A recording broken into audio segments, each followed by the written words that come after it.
there's a lot of solutions out there, but we seem to not take advantage of them. Gotcha. So if they're dual, you could find something that benefits them along with sustainability for the pharmacy. That's what you're saying. Right. Or move them to if they're LTC eligible, move them to an LTC eligible plan if you're combo shop. Yep. You talk about LTC at home, move them to a plan that accepts that. How complicated? Like, have you helped people start up / register for that basically go through all that? Give us a quick, like, how complicated would that be for a pharmacy? If someone who's out there listening going, I keep hearing about it and I keep hearing about it more and more. How difficult? You apply for a second NPI NCPDP. You go get re-credentialed or get credentialed with, Express Scripts, Optum, and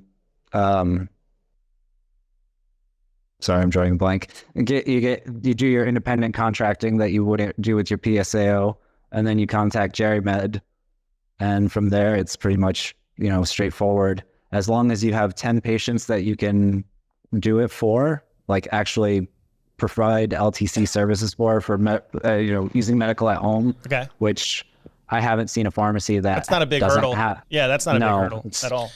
There's some concerns. So even without getting another MPI, if I have this is my understanding, if I have a long-term benefit in the plans that I have, I can use a code that says, hey, that person's in long-term care. Like a clarification code that you submit with the claim. And it pays differently, non-DR codes, et cetera. So I can move a person to those plans.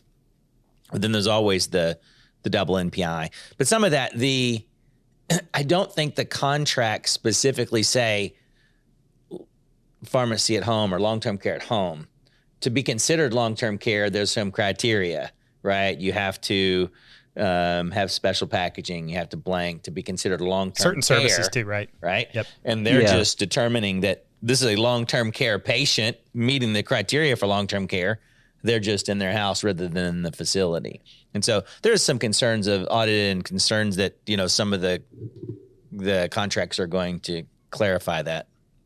Ideally, you've already done your CYA because you're doing MedSync. If you have MedSync operating efficiently, going into combo shop, should be just like flicking on a light switch.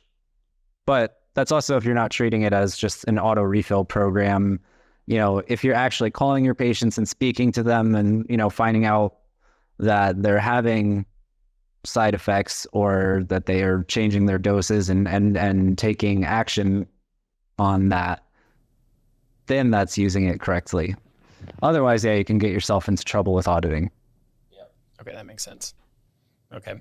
Let's talk, when you go into, when you're engaged, so one of your engagements when you're doing this and you're helping someone implement MedSync the right way, staffing wise, what do you need internally as a champion? What do you have to change the mindset on with some of your staff? What are some of the hurdles that you've had to coach an owner through to get to the other side? It's really about having a good partnership between your lead tech and one pharmacist. It doesn't have to be the PIC, and it definitely doesn't have to be the owner. And the biggest hurdle is also not letting the pharmacist be the owner of it. It should be a lead tech's job. The pharmacist has too many other things operationally that they're required for their clinical knowledge that, it's 100% the tech's, kind of responsibility to shoulder this program and make it go forward. So, once you get that in place and then just kind of having just coming up with a plan.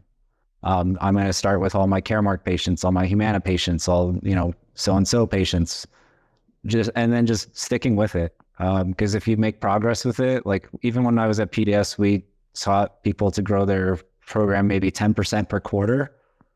And that's extremely doable for any pharmacy. That's actually pretty slow for a lot of pharmacies. They were able to grow a lot faster than that. But I guess the other thing is not to grow too fast, because if you grow too fast, then you don't understand what you're actually doing. And then, you're creating a separate workflow from your primary workflow that will in the future make your life so much easier. But in the beginning, you're simultaneously doing two things at once, and that's why it's difficult in the beginning and why most people fail. So I guess the other like requirement is giving your lead tech dedicated time away from the chaos. Like there's no responsibility for them to pick up the phone, help patients, do anything, because in most cases, they have 10 to 15 phone calls per day, especially in the beginning. Let them make 10 to 15 phone calls for an hour or two. They're done with that. Then they can go back to the workflow and stick with taking care of all the reactionary stuff that comes in.